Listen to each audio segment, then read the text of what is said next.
ایک صحابی ہیں ابو الدحداح،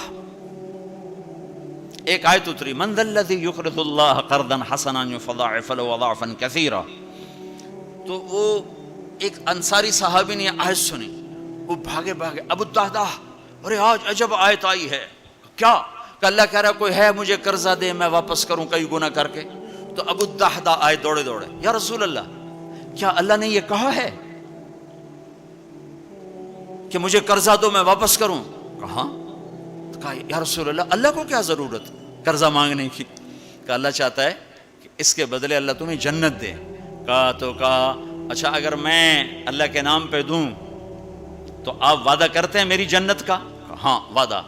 کہ میری بیوی کی جنت کا؟ کہاں وعدہ. کہ میرے بچوں کی جنت کا؟ کہا ابو الدحداح تو زیادہ ہی مانگتا جا رہا ہے، پر تیرے بچوں کا بھی. کہا یا رسول اللہ ہاتھ بڑھائیں، میرے 2 باغ ہیں دونوں اللہ کے نام پہ صدقہ.